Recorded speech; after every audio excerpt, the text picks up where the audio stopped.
Maka teruskan kembali ke Quran surah keempat ayat 34. Kalau ingin jadi istri ibu yang solihah, cirinya dua. Ada berapa cirinya?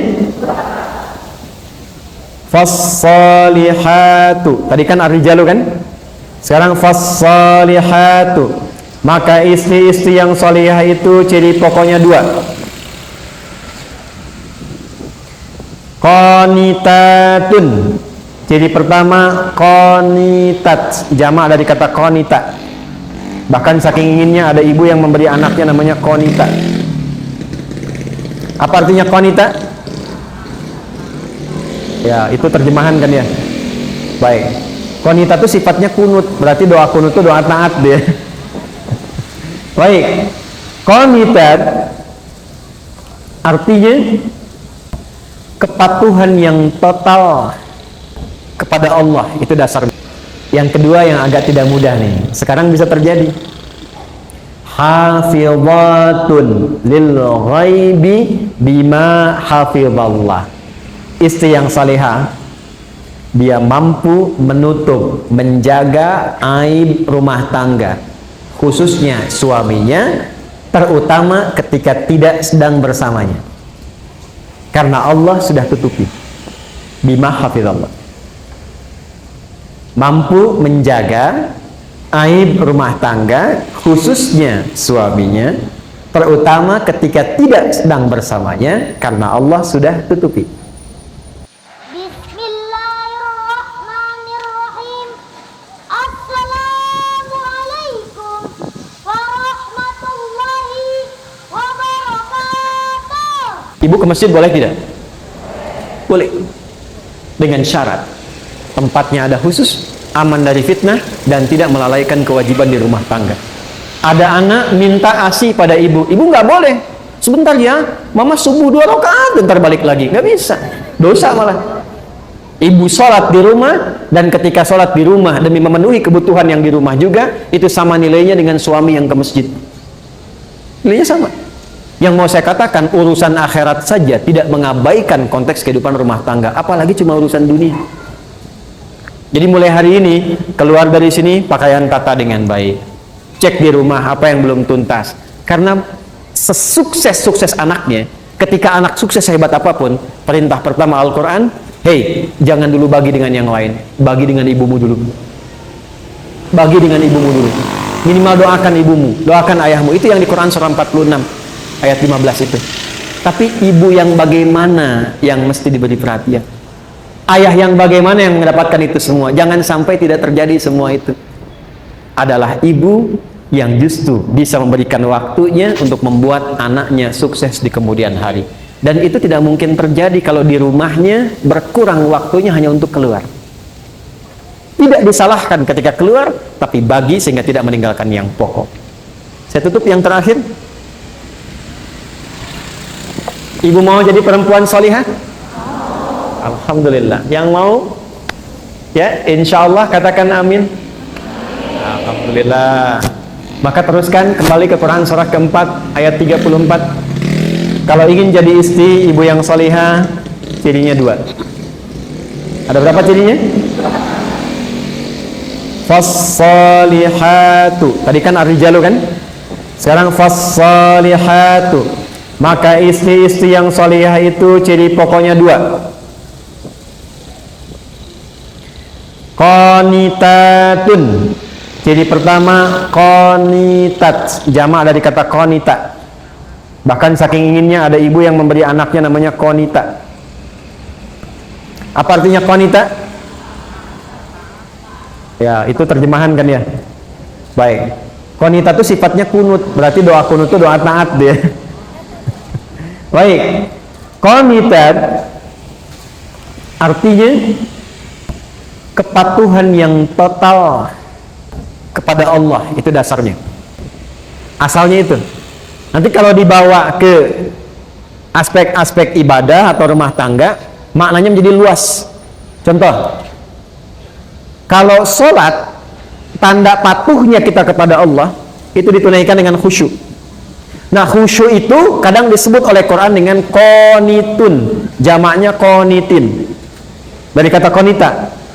Contoh di Quran surah kedua Al-Baqarah ayat 238. Hafizu 'alas salawati was salatil wusta wa qumu lillahi qanitin. Quran surah kedua Al-Baqarah ayat 238. 238. Posisinya paling kanan sebelah atas di mushaf. Kalau dibawa ke rumah tangga, maksudnya begini.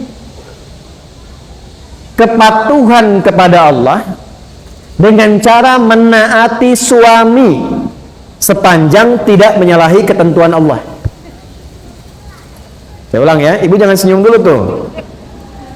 Kepatuhan kepada Allah dengan cara menaati suami sepanjang tidak menyalahi ketentuan Allah.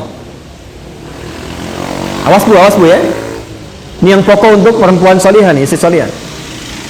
Dan kalau ibu bisa lakukan itu, dijaga sampai meninggal, itu hisabnya Masya Allah, langsung diperintahkan oleh Allah untuk ke surga dari pintu mana saja yang dipilih.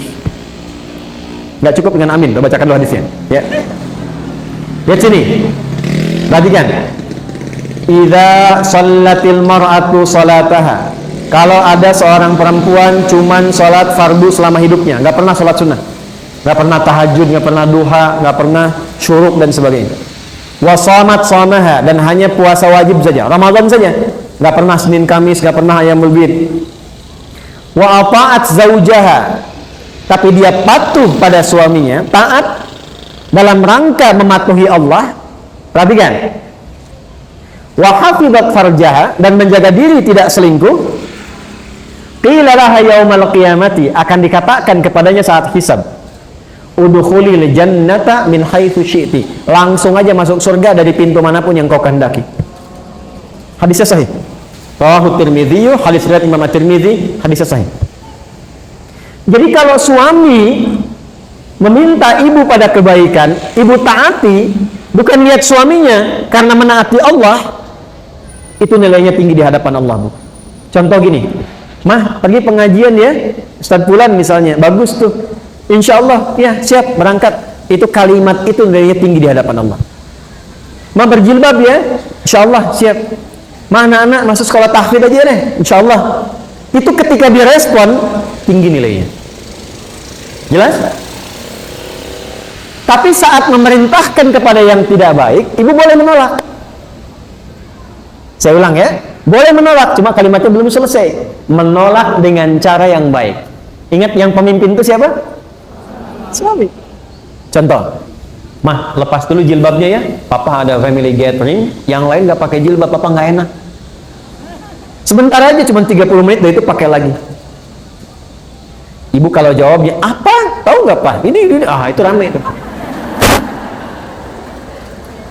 Tapi kalau ibu cara masuknya, pak, dulu mama sebelum meninggal dari kecil sudah melatih aku untuk pakai jilbab.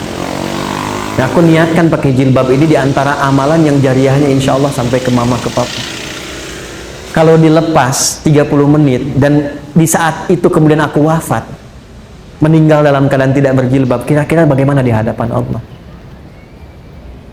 Ah, ya sudah deh, nggak apa-apa, pakai aja, mungkin jadi dakwah. Ya, itu cara masuk yang enak, itu halus. Ya, boleh menolak, tapi cari jalan yang terbaik, yang halus. Terus ya? Mas ini, mau tahajud dulu pak, udah temenin papa nonton dulu nih, ini babak kedua nih, rame nih. Bola misalnya kan? Baik, gini aja deh pak, dalam tahajud setelah sholat, mama doakan klubnya papa bisa menang. Ya udah tahajud kan? Tahajud kan? Tiba-tiba kalah kan, mama sih tahajud, iya papa sih diminta menang malah menangis, deh. Kayaknya enggak. Jelas ya? Oke. Jadi satu, taat pada suami sepanjang meminta kepada yang baik-baik. Tapi kalau sepanjang tidak baik, boleh menolak dengan cara yang apa? Baik. Yang kedua yang agak tidak mudah nih, sekarang bisa terjadi. Hafizatun lil ghaibi bima hafizallah. Istri yang salihah, dia mampu menutup, menjaga aib rumah tangga, khususnya suaminya, terutama ketika tidak sedang bersamanya, karena Allah sudah tutupi. Bima hafizallah. mampu menjaga aib rumah tangga, khususnya suaminya, terutama ketika tidak sedang bersamanya, karena Allah sudah tutupi. Ibu fokus dengan saya sebentar, tahan penanya, perhatikan baik-baik ini. Jika terjadi persoalan di rumah tangga antara suami istri, itu Allah tutupi, Bu, nggak akan tersebar sepanjang ibu tidak membukanya dan sepanjang suami tidak membukanya. Itu akan ditutup sampai kiamat, sampai masalah itu selesai, atau sekalipun ada yang terjadi perpisahan tetap akan ditutup sampai kiamat terjadi, sampai pulang kepada Allah. Hisabnya hanya dia dengan Allah sepanjang tidak dibuka. Tapi kalau itu dibuka, jadi persoalan itu. Nah, sekarang pertanyaannya, kan laki-laki juga sama kan? Suami juga harus menjaga kehormatan rumah tangga kan? Kenapa sangat ditekankan kepada istri, bukan suami? Itu suratnya surat apa tadi? Surat keempat, surat apa? An-Nisa. Apa artinya An-Nisa? Kan sudah salah. Sudah banyak orang keliru. An-Nisa itu bukan perempuan, bukan wanita. Ibu jangan maksa. An-Nisa bukan perempuan. An-Nisa itu bukan wanita. An-Nisa itu perempuan-perempuan. Beda kan ya? Baik, kalau perempuan itu berapa jumlahnya? Perempuan itu berapa? Banyak. Perempuan tuh kalau sendirian namanya mar'ah. Mar'ah, tulisannya mim, ra, hamzah, ta, marbutah. Ini bisa dibaca mar'ah, bisa dibaca mir'ah. Kalau mir'ah itu cermin. Ya, makanya perempuan sering dekat dengan cermin. Ya, orang Arab bilang al-mar'atu kal mir'ah. Perempuan itu seperti cermin. Makanya kan ibu senang kan cermin, di rumah udah lihat cermin, turun dari mobil lihat spion lagi, masuk masjid lihat kaca nako masjid, baca lagi, nggak apa-apa, dicek di tasnya pun ada cerminnya juga, gitu, minimal handphonenya kan, nggak apa-apa, itu fitrah bawaan biasa. Mar'ah itu nanti sifatnya muru'ah. Muru'ah itu sifat yang senang menjaga kehormatan. Makanya perempuan itu senang tampil terhormat, jaga rapi, tertib. Beda kan Bu, kalau saya laki-laki keluar pakaian agak lecek sedikit, biasa. Tapi kalau kelihatan istri, stop, setrika dulu, rapi dulu. Itu fitrah, perempuan itu biasa. Tapi ingat, perempuan itu seperti cermin. Ibu tahu cermin? Tahu ya? Cermin kalau dilempar misalnya sampai pecah, bisa nggak dirangkai lagi? Jangan salah, bisa dirangkai lagi, cuma tak mampu memantulkan bayangan yang sempurna. Nah, sifat perempuan itu sama dengan cermin. Kalau dia terlukai, itu bisa cepat memaafkan, tapi sulit melupakan apa yang dialami. Ya kan? Punya masalah tahun 2022, tapi kalau diungkit kejadian listrik tahun 98 muncul lagi kan? Iya. Jadi itu fitrah Bu, biasa gitu. Masalah satu keluar 1000 itu biasa. Kenapa sih Pak gini-gini? Dulu kan Bapak, dulu kan, padahal masalahnya sekarang kan. Nah, itulah mar'ah. Tapi kalau banyakan, laki-laki itu masih konsisten jamaknya, rajul jamaknya rijal. Kalau perempuan beda, sendirian dia mar'ah, banyakan dia nisa. Udah beda sendiri, hurufnya udah lain, katanya udah beda. Bu, rajulun, ra-nya ada, jimnya ada, lamnya ada. Jamaknya rijalun, ra-nya masih ada, jimnya ada, lamnya masih ada, cuman tambah alif. Ini mar'ah, nisaun, mimnya kemana, ra-nya kemana, ta-nya kemana? Kenapa jadi nisa? Nisa itu seakar juga dengan kata nasa. Apa itu nasa? Di antaranya adalah sifat yang mudah mengungkapkan apa yang dirasakan. Ini perempuan itu sependiam-pendiamnya sendirian. Kalau ketemu temannya bisa cerita. Saya nggak bilang curhat, cuman bisa cerita. Makanya kata Quran, kenapa ditekankan ke perempuan dengan nama nisa? Kalau sedang kumpul dengan teman-teman, ada masalah apapun dengan suami, jangan dibuka. Memang judulnya pengajian, tapi ketika datang kan beda sapaannya. Assalamualaikum, sudah mang, alhamdulillah saya kumaha damelan, alhamdulillah lancar. Suami kumaha, di situ masalahnya. Aduh. Kan judulnya pengajian kan, tapi yang dibahas tuh bisa suami. Sekarang itu lebih parah, hadisnya nyata.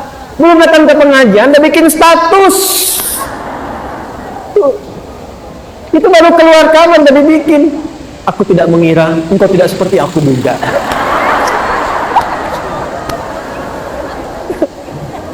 Terus yang menyebarkan itu ditungguin komennya, dilihat siapa yang komen. Teteh kenapa?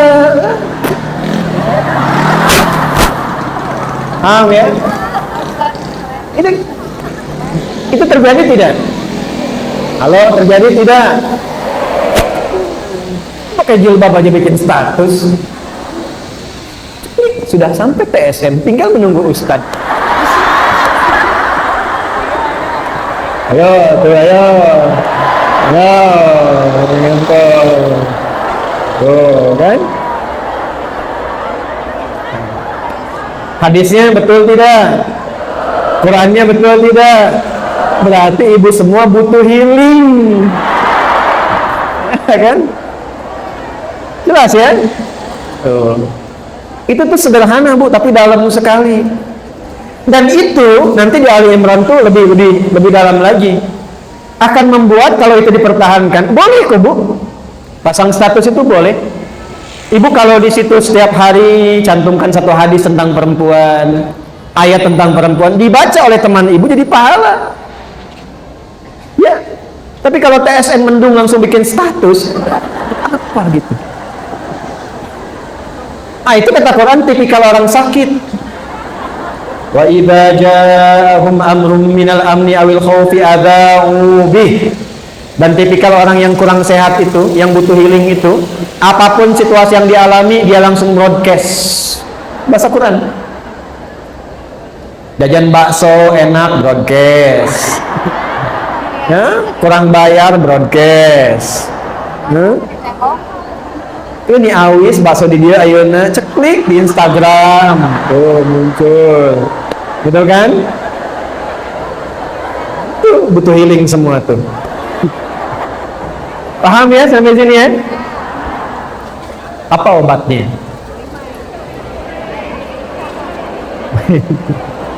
Sudah, lihat sini. Yang menciptakan kita siapa? Yang tahu tentang kita siapa? Maka healing terbaik kembalilah kepada Allah. Tubu ilallahi taubatan nasuh. Tubuh itu kembali, taubatornya kembali, balik ke Allah. Biasanya healing itu kaitannya lebih banyak dengan penyakit hati. Lebih banyak. Hati itu marad penyakitnya. Fi qulubihim, obatnya disebut dengan syifa. Saya ulangi, obatnya disebut dengan apa?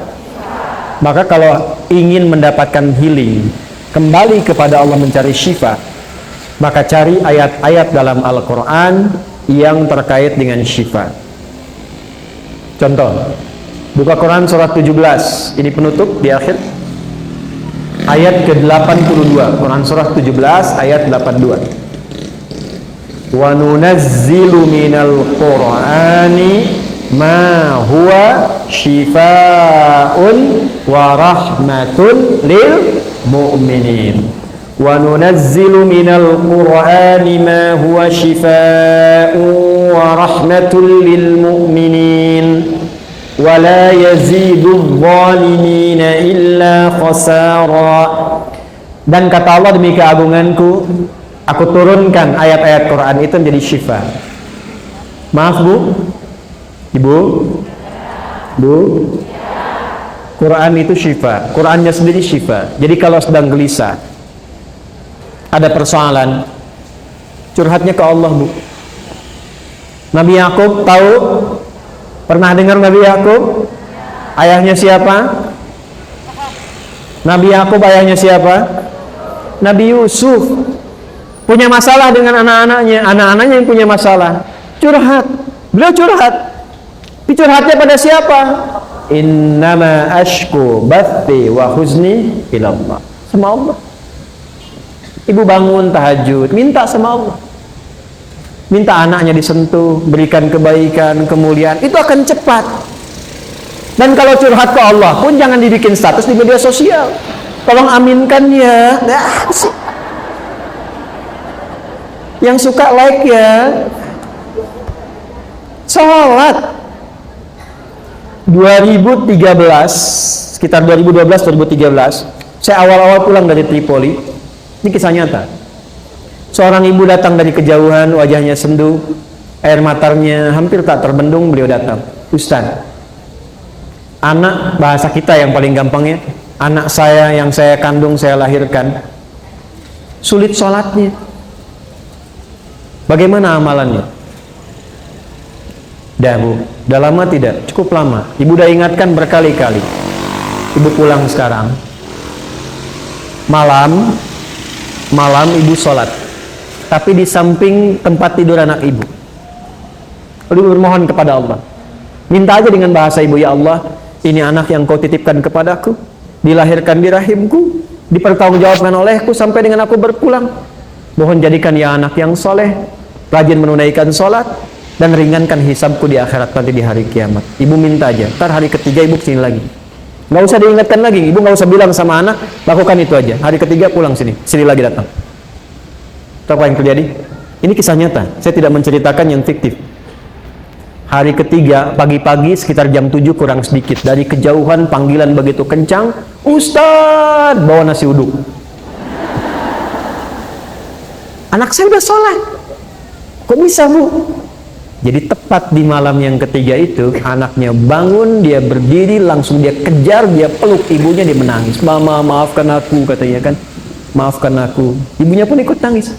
Aku kan selama ini nggak sholat karena mama kan dulu juga nggak sholat. Bapak juga sibuk begitu.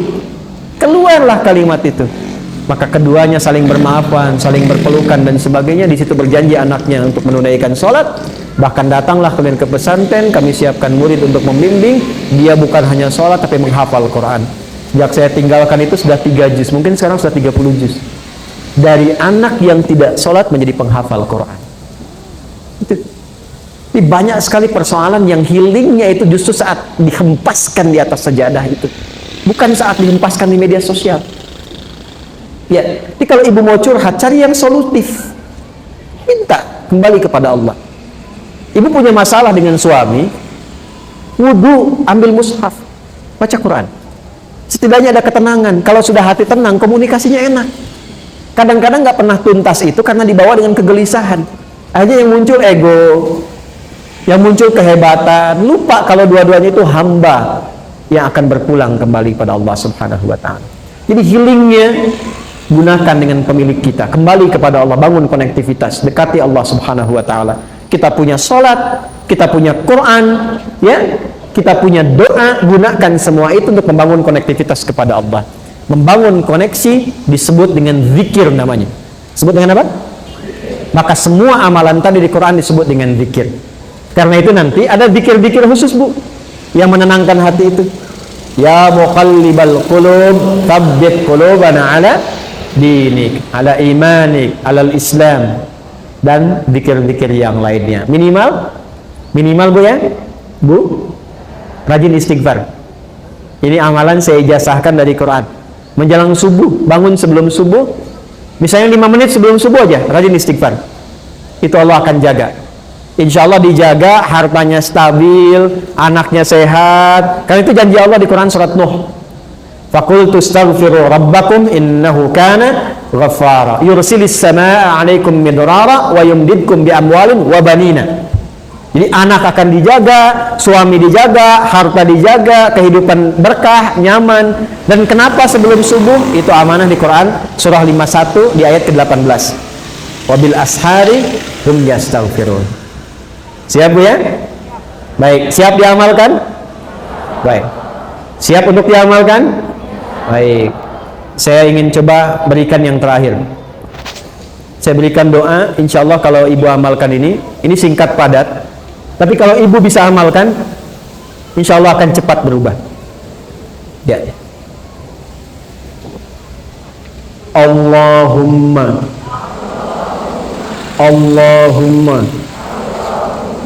paksain. Ayo catat, ayo rekam, ayo. Ayo catat, ayo rekam, nggak apa-apa, ayo rekam. Ayo silakan. Allahumma paksain. Ya, mulai sekarang paksa diri sendiri ya. Paksa untuk tahajud, paksa untuk baca Quran. Anak paksa dulu untuk berjilbab dengan cara yang baik. Jelas? Paham? Quran surah kelima Al-Maidah ayat 100 sampai 101. Ya ayyuhalladzina amanu la tas'alu an asya'a in tubdalakum tasukum. Hei orang-orang yang beriman semuanya tanpa kecuali. Ibu beriman tidak? Berarti ayat ini untuk ibu ya. Hei orang-orang yang beriman, jika, perhatikan baik-baik, Quran surah 5 Al-Maidah ayat 100 sampai 101. Fokus di 101-nya nanti. Fokus ya ayyuhalladzina amanu, fokus 101-nya. Ya ayyuhalladzina amanu la tas'alu an asya'a in tubdalakum tasukum. Hei semua yang beriman, jika uraian sudah sampai dijelaskan, dipahami, maka jangan banyak ditanyakan lagi. Banyaknya pertanyaan itu akan menjadikan yang jelas menjadi tidak jelas. Paham? Beriman tidak? Jelas? Ada pertanyaan? Alhamdulillah. Baik. Pertama saya minta maaf dari selama waktu mengajar sampai hari ini tentu banyak salah. Saya akui banyak salah, mohon dimaafkan. Mohon doa agar Allah mengampuni dosa-dosa kami dan keluarga.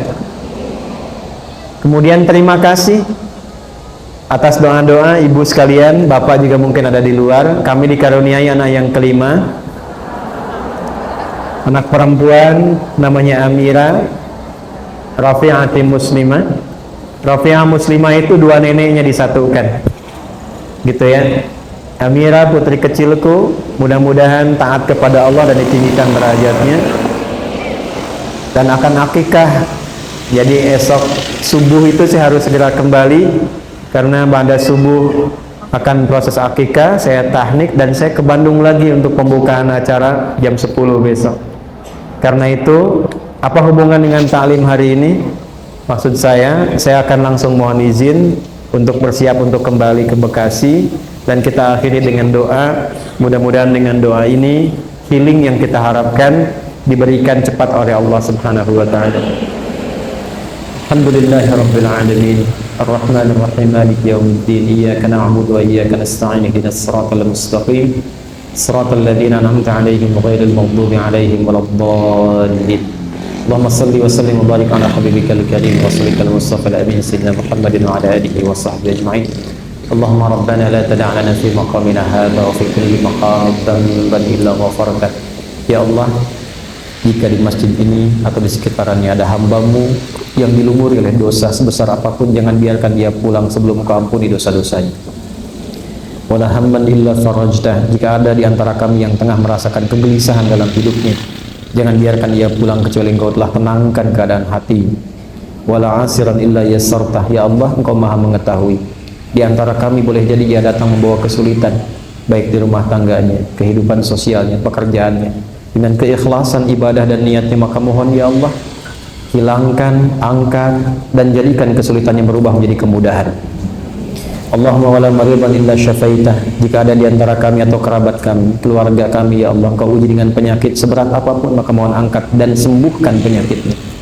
Allahumma ya arhamar rahimin, ij'al baqiyata hayatina hayatan thayyibah wa akhir wafatina husnal khatimah. Ya Allah, jadikan sisa hidup kami yang kami akan lalui lebih baik daripada sebelumnya. Kami mengakui banyak berbuat salah, berbuat maksiat. Boleh jadi anak-anak berbuat salah maksiat karena perilaku orang tuanya, maka mohon ampun dosa-dosa kami ya arhamar rahimin. Ya Allah, ya rabbal alamin. Allahumma ya arhamar rahimin, jika ada sisa kehidupan bagi kami, jadikan hidup kami lebih baik dari sebelumnya. Dan bila pun kami mesti wafat di hari ini, waktu ini, maka jadikan waktu pulang kami sebagai husnul khatimah. Tawaffana muslimin wa alhiqna bis salihin ma'al ladzina an'amta 'alaihim minan nabiyyin was siddiqin wasyuhada'i was salihin wa hasuna ulaika rafiqa. Ya Allah, jadikan teman hidup kami teman-teman yang baik, tetangga kami tetangga yang baik, kerabat kami kerabat yang baik, dan jadikan tempat pulang kami berkumpul bersama orang-orang yang baik dengan Rasulullah sallallahu alaihi wasallam, para nabi, para rasul, orang-orang baik, orang syuhada, orang jujur, orang-orang soleh yang telah Engkau pilih dan berkehidupan di dunia ini. Rabbana alif baina qulubina bittaqwa wa jannibna minat tafraqah. Ya Allah, satukan keislaman kami dengan nilai-nilai takwa, jauhkan kami dari perpecahan. Wahfad baldatana Indonesia waj'alha baldatan thayyibatan wa anta tarbaha. Menjadikan negeri kami Indonesia negeri yang adil, makmur, baik. Jaga negeri kami ya Allah dan jauhkan dari perpecahan. Wahfad ulama'ana waj'alhum mukhlasin, dan mohon jaga ulama kami, para ulama kami, dan jadikan mereka ikhlas dalam dakwah mereka karenamu ya arhamar rahimin. Rabbana atina fid dunya hasanah wa fil akhirati hasanah wa qina adzabannar. Wa sallallahu ala sayyidina Muhammad wa ala alihi wa sahbihi ajma'in. Wa akhiru da'wana subhanakallahumma wa bihamdika nashhadu an la ilaha illa anta nastaghfiruka wa natubu ilaik. Walhamdulillahi rabbil alamin. Terima kasih, mohon maaf. Assalamualaikum warahmatullahi wabarakatuh.